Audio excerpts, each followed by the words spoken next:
Hello जय हिंद साथियों। तो साथियों आज की वीडियो का टॉपिक है एसएससी जीडी कांस्टेबल 2023 और 24 से। तो साथियों एसएससी जीडी से मिक्स स्टैटिक जीके के 50 ऐसे प्रश्न देखेंगे जो कि आपकी एसएससी जीडी परीक्षा में काफ़ी ज़्यादा पूछे जाते हैं। तो साथियों मैंने इस क्लास में सभी क्वेश्चन सिलेक्टेड और अच्छी लेवल के रखे हैं, तो वीडियो को लास्ट तक जरूर देखते रहना। आप हमारे चैनल पर पहली बार आए हो तो चैनल को सब्सक्राइब करके वीडियो को लाइक जरूर कर देना और साथ में बेल नोटिफिकेशन को ऑल पे कर लेना ताकि नई वीडियो की नोटिफिकेशन आपको सबसे पहले मिल सके। तो साथियों ये हमारा पार्ट 5 होने वाला है, बाकी के पार्ट आपको चैनल पे मिल जाएंगे, जाके उनको ज़रूर देख लेना, काफ़ी ज़्यादा इंपॉर्टेंट क्वेश्चन है। तो साथियों वीडियो एक बार लास्ट तक जरूर देखते रहना।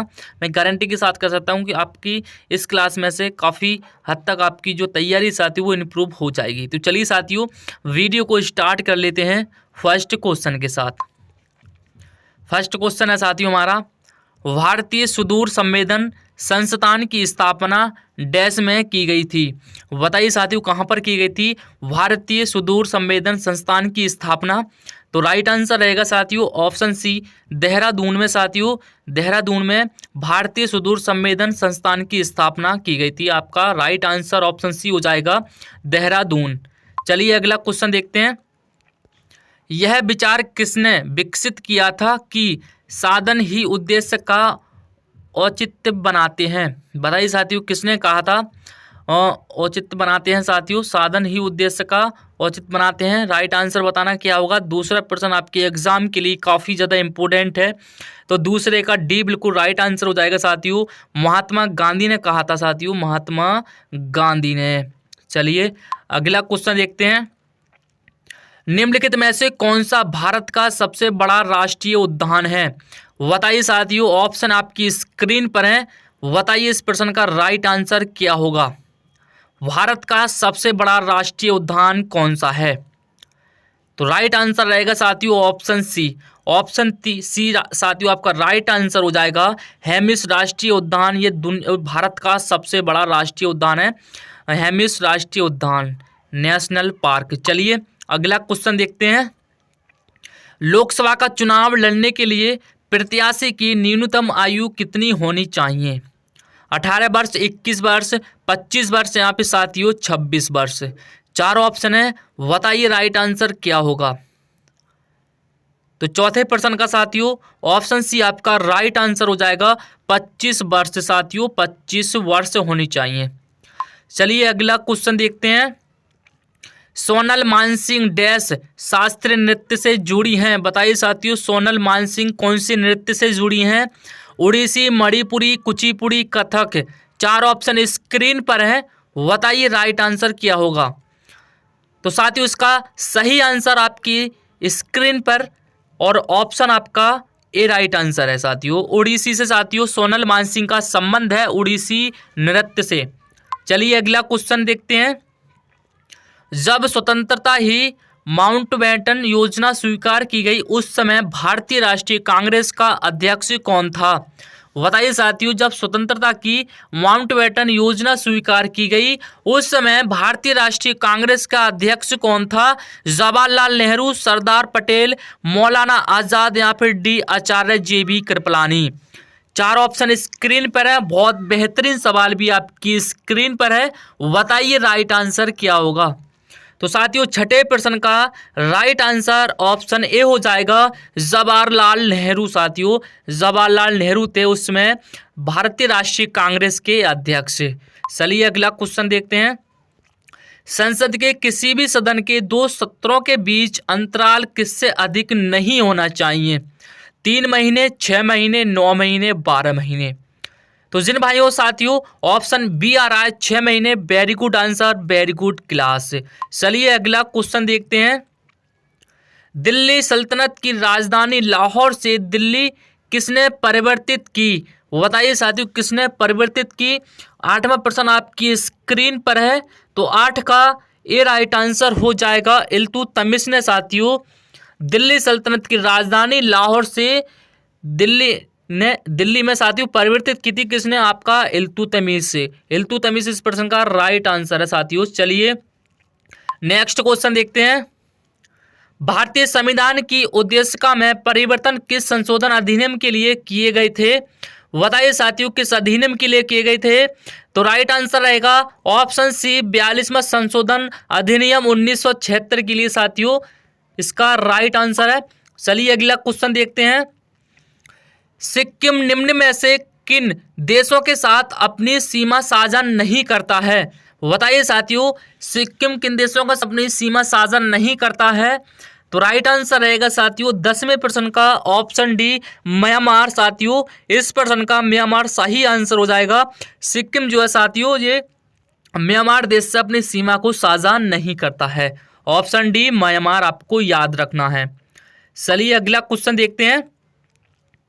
एलोरा में गुफाएं और शैलकृत मंदिर किस धर्म के हैं? बताइए साथियों कौन से धर्म के हैं? एलोरा में गुफाएं हैं साथियों, शैलकृत मंदिर वो किस धर्म के हैं? आपकी स्क्रीन पर 4 ऑप्शन है, बताइए राइट आंसर क्या है? तो 11 का डी बिल्कुल राइट आंसर हो जाएगा। हिंदू, बौद्ध और जैन धर्म के साथियों वहां पर मंदिर हैं एलोरा की गुफाएं में। चलिए अगला क्वेश्चन देखते हैं। अकबर के दरबार में सबसे प्रसिद्ध संगीतकार तानसेन का मूल नाम क्या था? इंपोर्टेंट क्वेश्चन आपकी स्क्रीन पर आ चुका है, बताइए साथियों सही आंसर क्या होगा इस प्रश्न का? तो राइट आंसर हो जाएगा साथियों ऑप्शन सी रामतनु पांडे। साथियों जो तानसेन का मूल नाम था रामतनु पांडे। चलिए अगला क्वेश्चन आपकी स्क्रीन पर है। कौन सा राज्य अपनी सीमा म्यांमार के साथ साझा नहीं करता है? अरुणाचल प्रदेश, मिजोरम, मणिपुर या फिर असम? बताइए साथियों कौन सा सही आंसर है इसका? तो 13 का डी बिल्कुल राइट आंसर हो जाएगा साथियों असम के साथ। साथियों असम के साथ आपका बिल्कुल राइट आंसर है। म्यांमार जो है साथियों असम के साथ अपनी सीमा को साझा नहीं करता है। असम इस प्रश्न का राइट आंसर हो जाएगा। चलिए अगला क्वेश्चन देखते हैं। महात्मा बुद्ध किस वंश से संबंधित थे? महात्मा बुद्ध किस धर्म से संबंधित है साथियों, किस वंश से?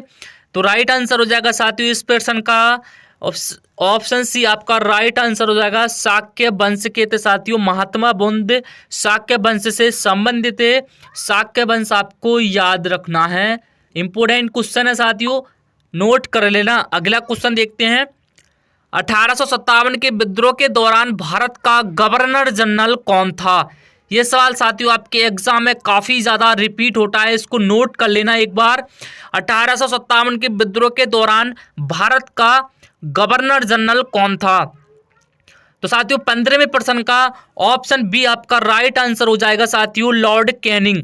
लॉर्ड कैनिंग साथियों भारत का गवर्नर जनरल था 1857 के विद्रोह के दौरान।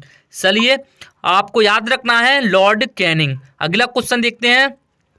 प्लासी के युद्ध के बाद डैश को बंगाल का नवाब बनाया गया? बताइए साथियों किस युद्ध प्लासी के बाद किसको बंगाल का नवाब बनाया गया? तो 16वां प्रश्न आपकी स्क्रीन पर है, बताइए राइट आंसर क्या होगा? तो 16वें का बी बिल्कुल राइट आंसर हो जाएगा साथियों मीर जाफर। प्लासी युद्ध के बाद मीर जाफर को बंगाल का नवाब बनाया गया था, मीर जाफर। चलिए अगला क्वेश्चन देखते हैं। म्यांमार देश की मुद्रा कौन सी है?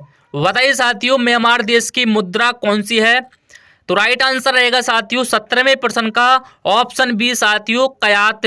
साथियों कयात म्यांमार की मुद्रा है, कयात आपको याद रखना है। चलिए नेक्स्ट क्वेश्चन देखते हैं। किस अधिनियम की महत्वपूर्ण विशेषता प्रांतीय स्वायत्तता थी साथियों? बताइए साथियों इसका राइट आंसर क्या होगा?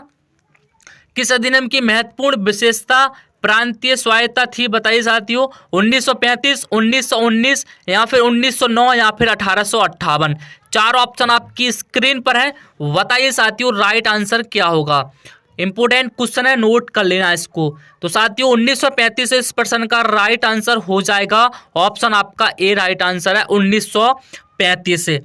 चलिए अगला क्वेश्चन देखते हैं। चंद्रबरदाई डैश के दरबारी कवि थे? बताइए साथियों चंद्रबरदाई के दरबारी कवि थे कौन थे साथियों? बताइए। तो राइट आंसर रहेगा 19वें प्रश्न का साथियों ऑप्शन डी पृथ्वीराज चौहान। साथियों पृथ्वीराज चौहान चंद्रबरदाई के दरबारी कवि थे, पृथ्वीराज चौहान। अगला क्वेश्चन देखते हैं। निम्नलिखित में से कौन सा नगर राष्ट्रीय राजधानी क्षेत्र में नहीं आता है? पानीपत, रोहतक, खुर्जा, मथुरा। तो साथियों बताइए इस प्रश्न का राइट आंसर क्या होगा? तो 20 का साथियों 20 का डी बिल्कुल राइट आंसर हो जाएगा, मथुरा। मथुरा साथियों ये किसी भी राजधानी के क्षेत्र में नहीं आता है, मथुरा। चलिए नेक्स्ट क्वेश्चन है, 1528 ईस्वी में बाबर और मेदिनी राय के बीच निम्न में से कौन सा युद्ध हुआ? बताइए साथियों कौन सा युद्ध हुआ था बाबर और मेदिनी राय के बीच?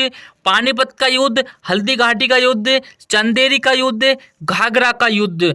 चारों ऑप्शन स्क्रीन पर हैं। बताइए साथियों राइट आंसर क्या होगा इस प्रश्न का? इंपोर्टेंट सवाल है। तो साथियों 21 का सी बिल्कुल राइट आंसर हो जाएगा, चंदेरी का युद्ध। बाबर और मेदिनी राय के बीच चंदेरी का युद्ध हुआ था 1528 ईस्वी में, आपको याद रखना है। नेक्स्ट क्वेश्चन आपकी स्क्रीन पर है, निम्नलिखित में से कौन सा संसाधन अजैव और नवीनकरणीय है? बताइए साथियों कौन सा जैव नवीनीकरणीय है? लोहा, अयस्क, पशुधन, जल, जंगल। 22वां प्रश्न आपकी स्क्रीन पर काफी ज्यादा इंपोर्टेंट सवाल है। तो 22 का साथियों सी बिल्कुल राइट आंसर हो जाएगा, जल। साथियों जल आपका बिल्कुल राइट आंसर है। चलिए नेक्स्ट क्वेश्चन देखते हैं, फतेहपुर सीकरी को डैश द्वारा मुगल साम्राज्य की राजधानी के रूप में स्थापित किया गया था? बताइए साथियों बाबर, हुमायूं, जहांगीर, अकबर। 23 का डी बिल्कुल राइट आंसर है साथियों, अकबर आपका बिल्कुल सही जवाब हो जाएगा। फतेहपुर सीकरी को अकबर द्वारा मुगल साम्राज्य की राजधानी के रूप में स्थापित किया गया था, अकबर के द्वारा, आपको याद रखना है। चलिए अगला क्वेश्चन देखते हैं। साथियों आपको क्लास 80 लग रही हो तो लाइक भी करते चलना और कमेंट में किसी भी क्वेश्चन का आंसर आपको पता हो तो उसको कमेंट में जरूर लिख देना। तो चलिए साथियों नेक्स्ट क्वेश्चन आपकी स्क्रीन पर है, भारत की जनसंख्या में ऋणात्मक वृद्धि दर किस दशक में दर्ज की गई थी? 1921 से 1931 या फिर वी 1911 से 21, 1941 से 51, 1931 से 41। इंपोर्टेंट क्वेश्चन आपकी स्क्रीन पर है। बताइए साथियों जनसंख्या में ऋणात्मक वृद्धि दर किस दशक में दर्ज की गई थी? तो 24वां प्रश्न स्क्रीन पर है, 24 का वी बिल्कुल राइट आंसर हो जाएगा। 1911 से 21 के बीच में साथियों ऋणात्मक वृद्धि दर जो है साथियों दर्ज की गई थी। 1911 और 21 आपको याद रखना है। साथियों अगला क्वेश्चन आपकी स्क्रीन पर है, निम्नलिखित में से किसको सूर्य की ऊर्ध्वाधर किरणें कभी भी नहीं मिलेंगी? मुंबई, चेन्नई, तिरुवनंतपुरम या फिर डी श्रीनगर। इंपोर्टेंट क्वेश्चन आपकी स्क्रीन पर है। बताइए साथियों राइट आंसर क्या होगा? निम्नलिखित में से किसको सूर्य की ऊर्ध्वाधर किरणें कभी भी नहीं मिलेंगी? तो 25 का साथियों 25 का आपका राइट आंसर ऑप्शन डी हो जाएगा साथियों, श्रीनगर। श्रीनगर आपको याद रखना है।